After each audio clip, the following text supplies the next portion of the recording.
Hey guys, it's me, Asenva, here to do a body review! Yay for a body review! My lovely guest for today, in which we will be doing a body review on, is my Dollzone Lotus UA. Now it's time to do some magic, and she is declothed. Ta-da! Okay, so let's get the show on the road, and let's go ahead and talk about the first part, which is her head. She has a magnetic head cap, which has the Dollzone logo in it, and it's got 2 magnets in order to keep it nice and securely in there.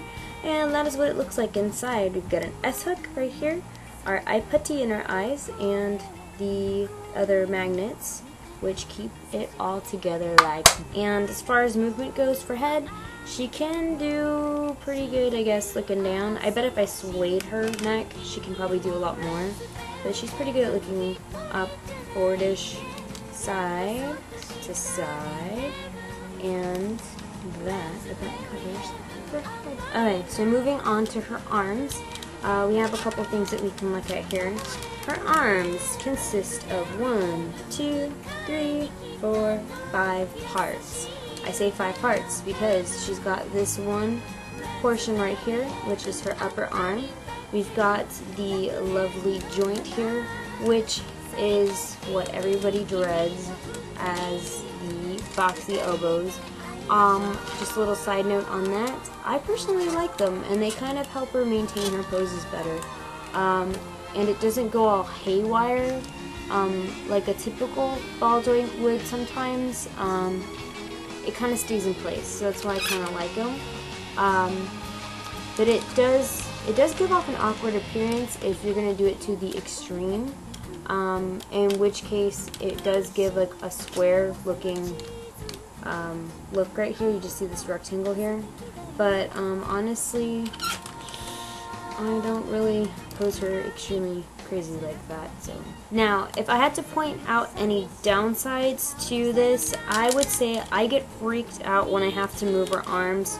You know how we can actually, as humans, we can move it like this, and we have it like this. Oh, look at us, like, rotating. Her, when you try to do stuff like that, and it may be because she's tightly strung, or because she's still brand new, but I have a very hard time stomaching putting her like this, because not only does it kind of give it a somewhat awkward appearance to me because of this extra part here that's kind of chilling right here, but it just doesn't feel natural for me to move her in that fashion. Because she does not have a ball joint for it to pivot around in, it's just that rectangle piece. It makes it kind of scary to do this, in my opinion, for her to do something like this. It's possible, and you can do it, but it kind of wigs me out. I probably will get used to it, but for the most part, whenever I'm having her sit or whenever she's doing anything, I usually have her just in her 90-degree positions. Because other than that, I just get kind of like weirded out by having to have her arm facing forward and then twisting it this way. It kind of scares me. Now, moving on to our torso joint. She does have one! Yay! And she has the ability to slouch forward like this, in which you can see the lip that is back here. So I probably wouldn't slouch her too much because then it looks kind of unnatural. And she can go back as well. She can also go from side to side. That looks really nice. And if I pull her apart, you can see that it also has that extra part in there that helps her keep her middle together. Next on our list of things to look at would be her hips. She actually, let me go ahead and get up close and personal with you all. She does not have another joint right here. Kai, for example, does have another separate joint that goes all around here, but she does not. It is simply just, let me see if I can do this, just the joint right here. So this all is just one part right here, and then we get into her legs already, which is the ball joint right here, that is connected into the socket up here.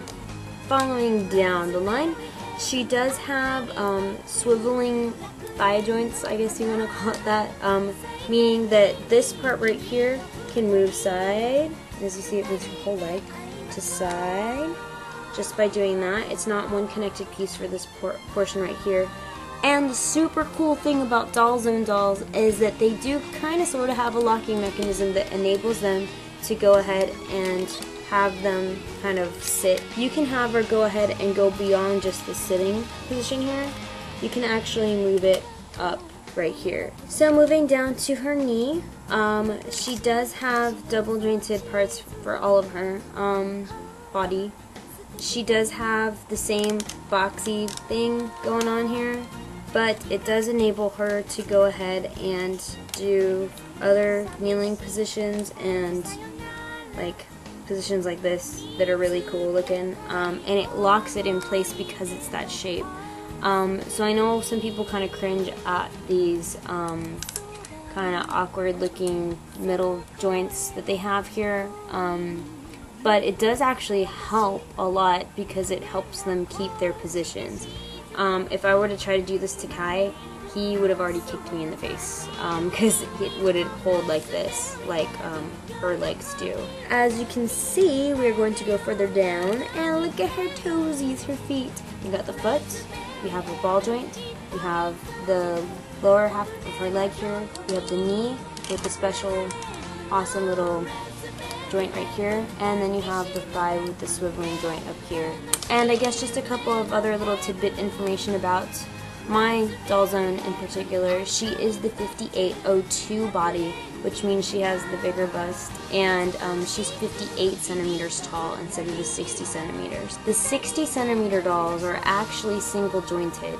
The 58s are technically the newer bodies, I guess you could say. They are double jointed in the elbows and in the knees, and they are 58 centimeters versus the 60 centimeters. One last thing that I think is kind of cool about Dollzone dolls is, if you noticed, her feet that she has right now are actually flat.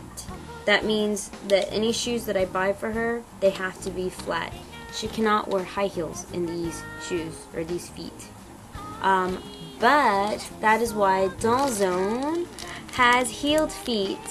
And the funny thing about their heeled feet is that I want to say they're slightly bigger than the 5802 feet, or the 58 feet. These are actually, I think, supposed to be more for the 60 centimeter dolls, but I guess this is kind of like all they have. I don't think they have like a specified like 58 foot, but there's not really that big of a difference if I were to go ahead and put it in. It's like just a tad bit, it looks a tad bit bigger, but it should still fit pretty much for standard SD shoes. You have to do more research on heels if you choose to buy them for the heeled feet, but it comes with 2 S-hooks and the heeled feet there, so you can switch them out. Yep, and that pretty much wraps up my Dollzone Lotus girl. I hope this helps if anybody's looking into getting Dollzone dolls, and if you're looking into getting 5802 bodies, and we will see you guys later. Bye.